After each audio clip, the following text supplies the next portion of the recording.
Hey guys, this is Rodeska and I'm coming to you with a video tutorial today for tips and tricks inside of Zbrush 2018. This will be getting you ready for Zbrush 2019, which is coming out tomorrow at 6 on the 6th at 12 p.m. And the exciting thing about that is that students will now be able to afford it because they are now offering subscriptions. I believe there are two different types of subscriptions. One is bi-monthly, which is, I believe, $100 and something. Let me just pull it up here real quickly. There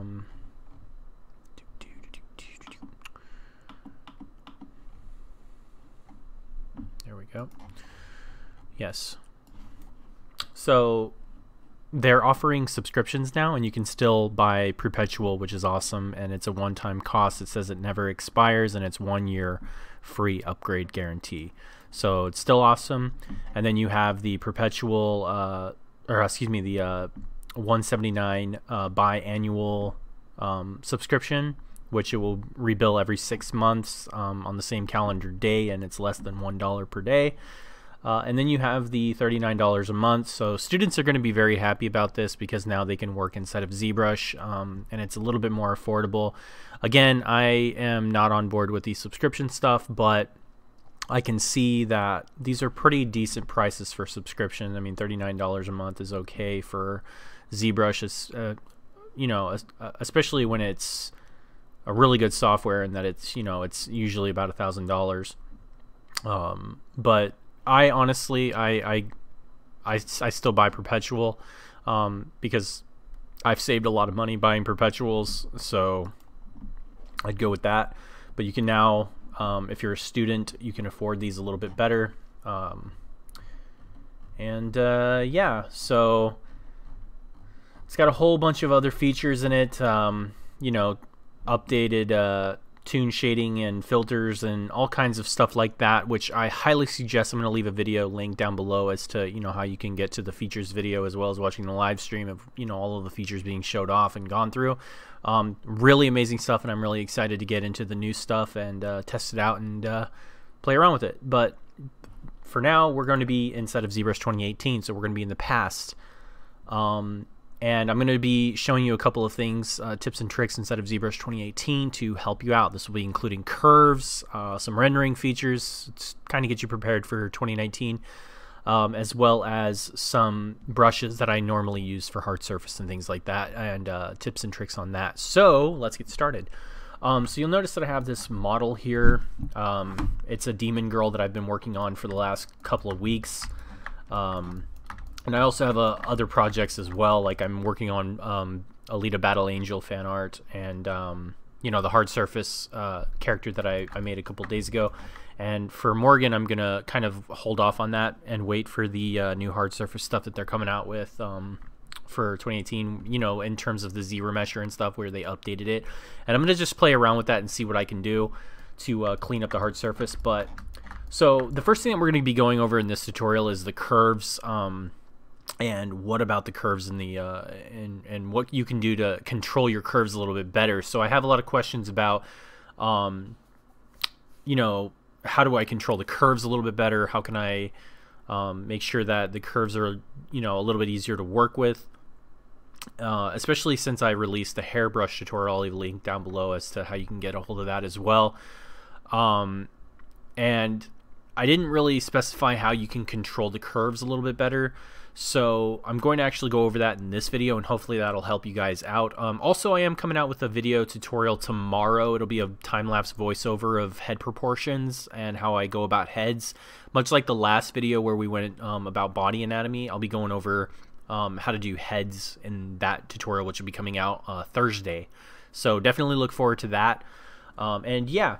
So what we're going to do is we're going to load in my brush that I made. It'll be the multi-hair brush, which I always forget where I put this, but I think it's this one. And we're just going to select that really quickly. We're going to select our single plane, and we're going to go into our, we're going to append. We're going to append a sphere. I always like to do this because the rotation always rotates around the subtool you have selected. So if we actually move that up to her head, it'll be rotating a little bit easier around her head.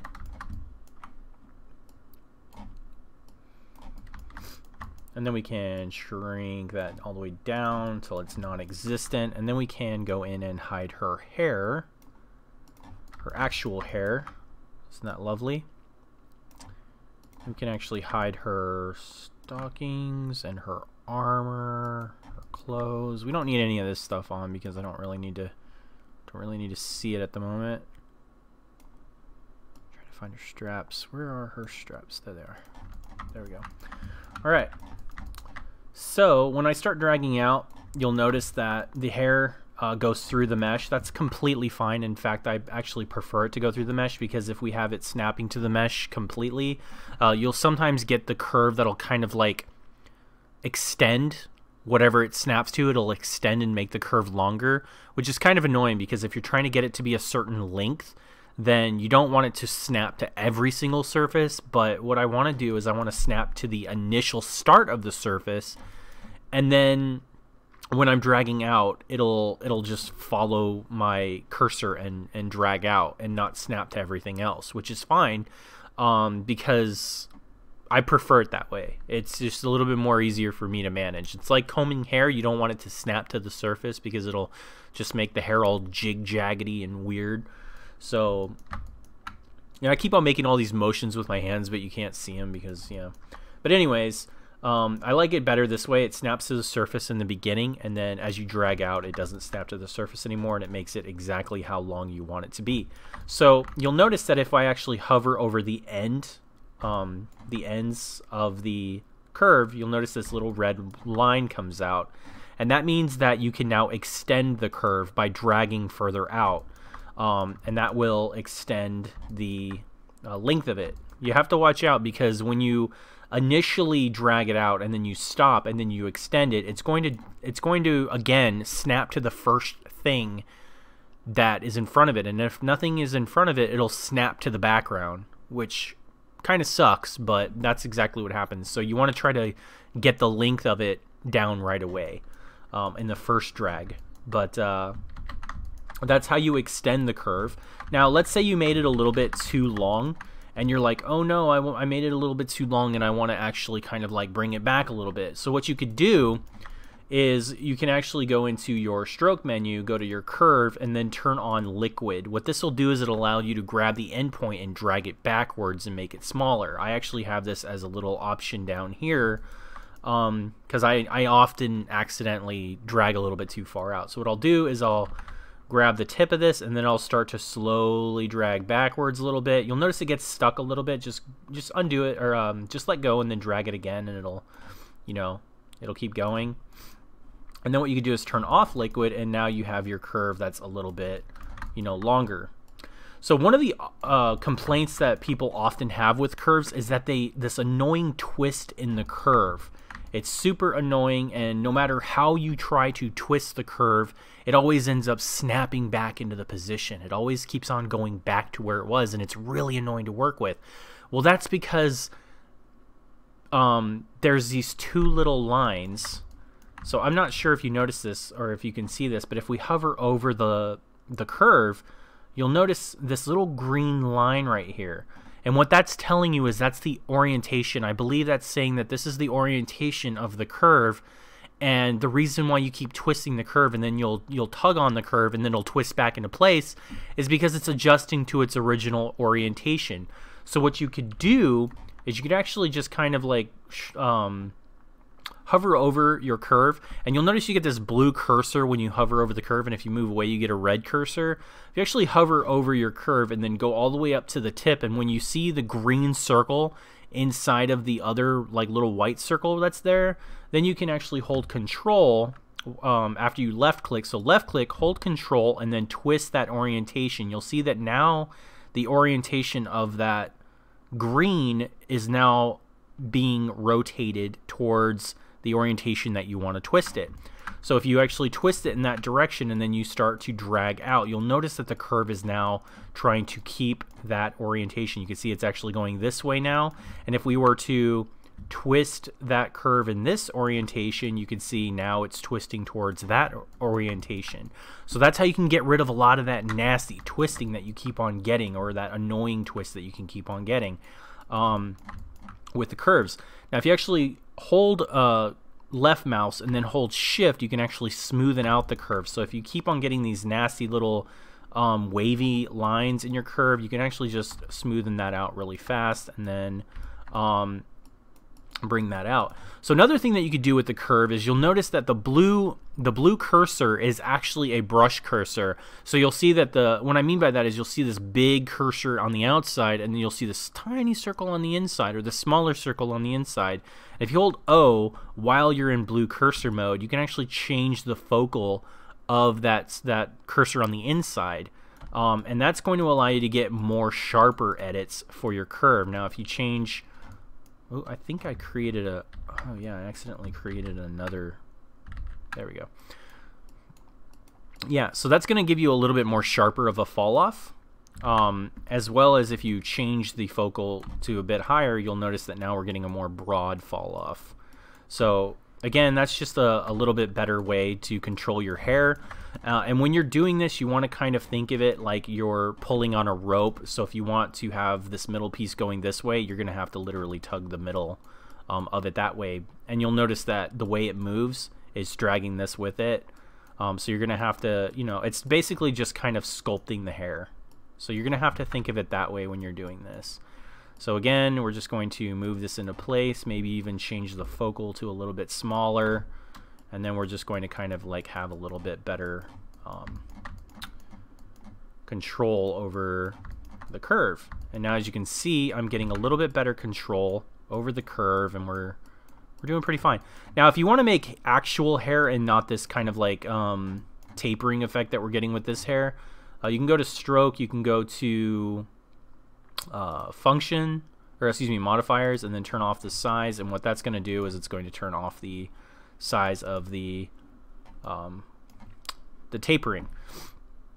And if you go into your modifiers and turn off intensity, so if you have an object that if you're drawing out a curve and it's this like well, let me just show you. It's really hard to explain it, but so for this, what we're going to do is we're going to drag out a tube. Now you can see that the tube is 100% a tube, right? But if you were using intensity, as you can see right here, if you were using intensity, you can drop this intensity all the way down, click on it again, and you'll notice that it becomes flat. So this is a great way for you to be able to change the, I guess the shape. You can change the shape of your curve, so it can maybe make it, oh, maybe we want to make it this way. So now you can have this like flat tube shape, especially if you were making like these straps or whatever, you can maybe make it like that. I don't know. But yeah, so that's usually what that means. So yeah, there's a little bit of a you know, thing for the curves. You also have elastic. We went over these in the last tutorial. You also have elastic where you can kind of pull this middle area out and just keep pulling, and it kind of keeps the center in place. So it's literally like elastic where you can just kind of do that. I don't really normally ever use that. Maybe if I wanted to kind of extend the length of the curve without actually having to move it, maybe that's a good idea. But to be honest, I don't ever use that really all that often. So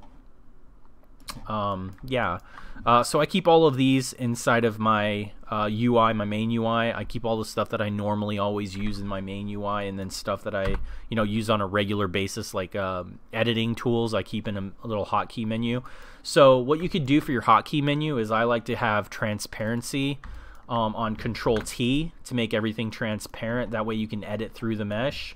I like to keep everything solo on Control C, so I can solo this out really quickly. And I am a right-hander. Excuse me, not a right-hander. I use the mouse with my right hand, and I'm a left-hander. I draw with my left hand. So all of this stuff that I'm doing right now is basically mouse editing. So using, you know, this, I'm not using the, I'm not drawing. So I'm not using my left hand. So all of my hotkeys for all of the stuff that I do with my right hand with my mouse is all on the left side, and all of the stuff that I do with my drawing is on the right side. So all my hotkeys that I use typically on the right side is my, you know, hotkey for the right. for my right hand. So if I'm bringing up my custom menu, then I'll hit the / to bring up my custom menu to do all this stuff while I'm drawing. And then if I want to expand the screen while I'm drawing, I can hit Control / and that will expand the screen, and now I can actually see.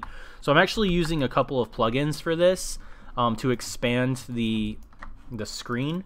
I'm using a couple of plugins. These were actually really cheap. I think they were like $5, but it's Ryan's Tools, which I believe are free, which are awesome, by the way. Check this out. So if we actually use Ryan's Tools, and I'll leave a link to all this stuff down below so you're not wondering where everything is. But if we go to Append, and we want to, let's Control C to solo that. If I hit Append and we want to actually kind of like start subdividing this, you'll notice that the model kind of loses a little bit of volume around the edges. But with Smart Subdivision in Ryan's Tools, you'll notice that if we Smart Divide it, what was that all about? I don't think it does well with this stuff. Let's try something a little bit more. Let's try something a little bit more organic-y. Let's try this. Let's control that off, and then we can delete higher. There we go. So yeah, let's try this. So you notice like she has these, like, you know that when you subdivide, the fingers lose a little bit of volume, but if you do it with his division, you'll see that it doesn't lose volume, which is awesome. So that's what I wanted to show you. So if you're doing like a character and you don't want to lose volume and you want to project really easily, then it's really good for that. So definitely pick yourself up this. It's an amazing tool. Also, what's really cool about it, and I use this quite often, doesn't really matter what subdivision level you're on. If you actually mask off an area, and let's say I want to put a primitive here really quickly, he has these preset primitives that spawn in wherever you masked off at. So if we were to click the circle, then it'll actually calculate that and it'll put a circle right there, which is really cool. And you can also put a hotkey on local symmetry, and then that way you can turn it on and you can sit there and kind of edit these manually, which I think is pretty cool. So definitely pick that up. That's Ryan's Tools. I'll leave a link down below as to how you can get a hold of that.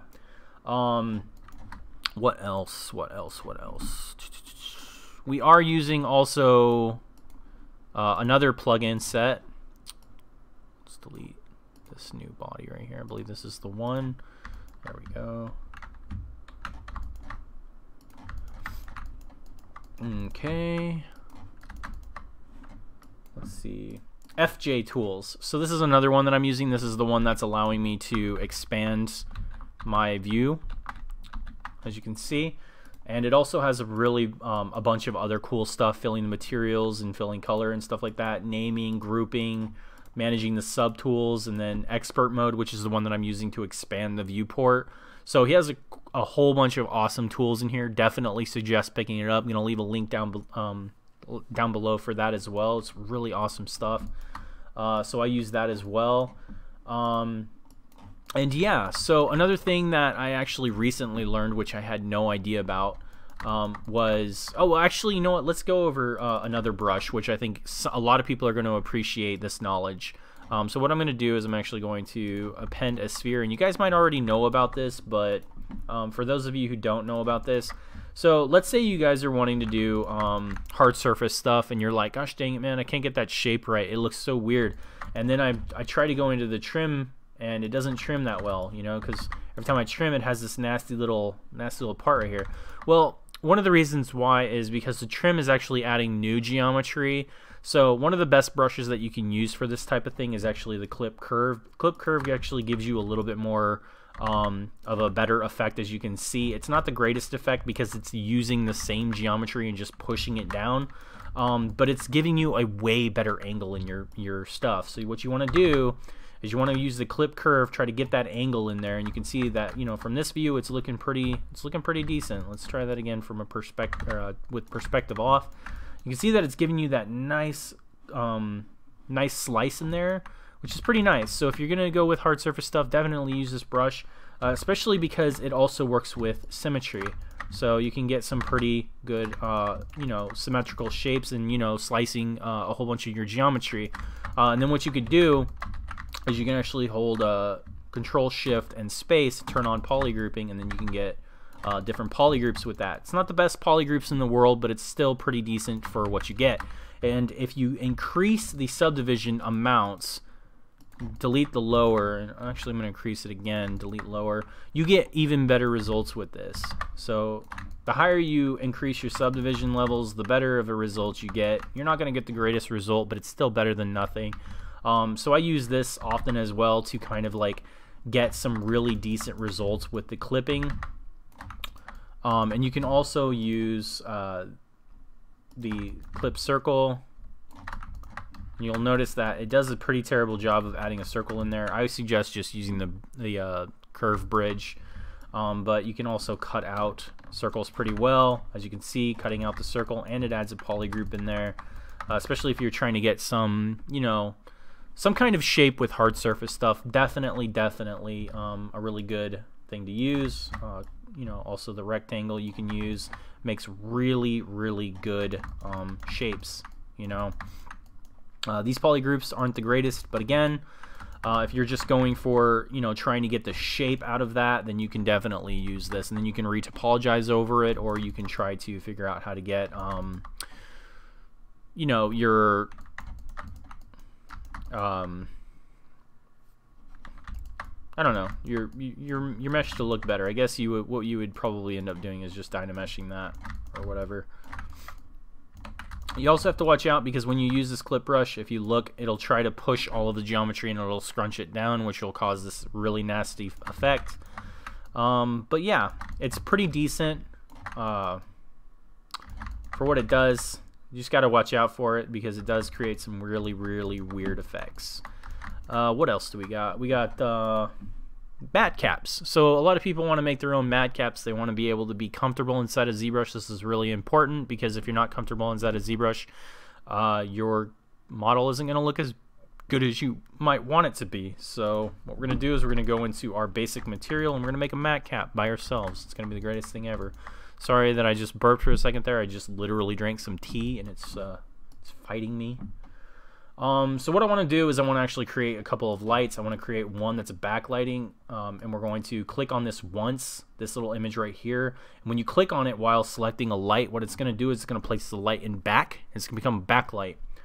And we can increase the intensity of that, and we can also drag it up to make it kind of like a rim lighting. So now we have this like rim lighting effect. And what this is going to do is this is going to bake into our matte cap. So what we're going to do is we're going to change the light color. We're going to change that color to a kind of like a, I don't know, dark orange, or maybe we can even just do a red, you know. It's pretty cool looking.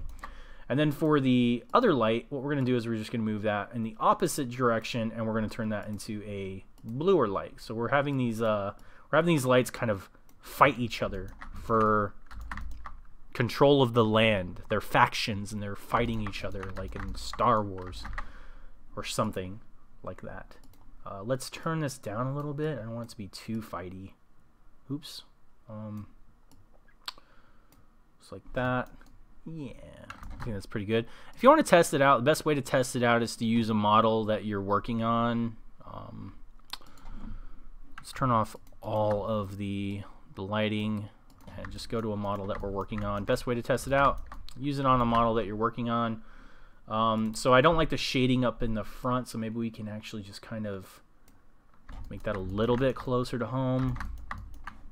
And then maybe we can go to this one and give us just a little bit better lighting on that. So it's kind of like fiery. I like it. I like it. I like it. And if you want to do anything else, go ahead. But this is going to bake, like I said, into our matte caps. And let's turn the intensity of this one a little bit higher up. And this is gonna bake into our matte caps, right? So what we're gonna do now is we're going to go to our material, go into our modifiers, and then go all the way down into the bottom, and it says create matte cap texture. We're gonna click on that, and you'll notice now we have our matte cap texture. The cool thing about this is that you can actually export this out. So if you're using Blender and you wanna, you know, see what your model looks like in Blender as well with your matte cap, you can actually export this out as an EXR. So we can export that. It'll immediately down at the bottom right here say that it's an EXR. That is usually a matte cap. I believe that's the matte cap extension. And you can save that off, and then you can use it in Blender. You can load it up into their matte caps, which is pretty cool now in 2.8.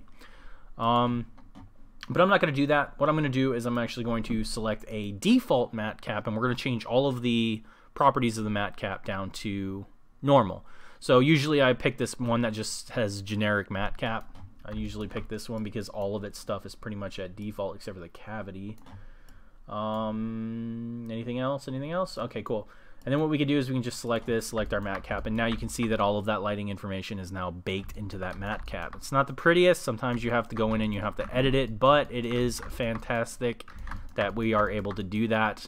And if we turn back on our colors, you can see it's still baked in there, which is pretty crazy looking, but it's pretty awesome at the same time. I make all my matte caps this way, and you should too, because it does a pretty good job, if I do say so myself. Let's turn that back on, and you can see what kind of cool renders you can get. Let's actually turn off all these other things. Sorry about this, I keep on messing things up. Alright, so yeah, you can get some pretty cool lighting effects with that, and then you can also get some pretty cool baking with Control B, I believe, to turn on the baking. And look at that. Look how cool that looks. Just one go, and it's just a matte cap. I think that's fantastic. Everybody should do that. Do it right now. Right now. Alright, what else? So rendering, now that we're on the thing of rendering, the topic of rendering, let's go in and check out some rendering options. I actually learned this today watching the Pixelogy stream. I was like, holy crap. I didn't even know that this was even a thing. I was like going out to other renders and stuff like that, but this could save you so much time just by doing it inside of Zbrush, which is crazy. So what we're going to do is we're actually going to go to the render options, and I'm going to actually dock this because I want to be just like Joseph Drust one day. It's what I aspire to be, but we're going to go to our renders and we're going to dock this, and what we're going to do is we're going to go into the render properties. So there's a couple of options in the render property that I had absolutely no idea that they existed, but they do, and it's fantastic. And we're going to go into a cylinder right now, and we're going to make this a poly mesh, and we're going to subdivide this a couple times. We're going to get rid of our matte cap, and we're going to substitute this for actual materials. So we're going to select the gradient material, and we're just going to mask that off, invert, and then we're going to fill that material, and then pick another material, this, invert that, and fill that.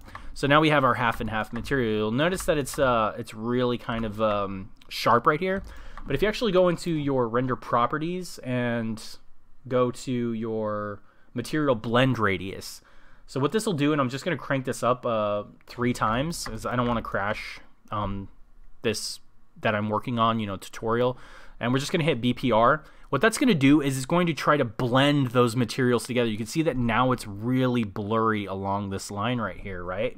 So the more you crank this up, the more it tries to blend together. So let's say you have a girl with sparkly lips or shiny lips, but she's kind of using the same material. There's a really good way to blend those together. So that way it kind of seamlessly runs into each other, right? So definitely check that out. It's really awesome. Just going to turn that down back to, what is it, 0, 1? I'll just turn that down to 1. Alright, so another thing that you can do is, especially if you have a character model and it's a little bit too dark. So sometimes it's dark. Let's go to here and let's just turn this off. Let's go back here, turn this up. It's so weird. The lighting isn't changing.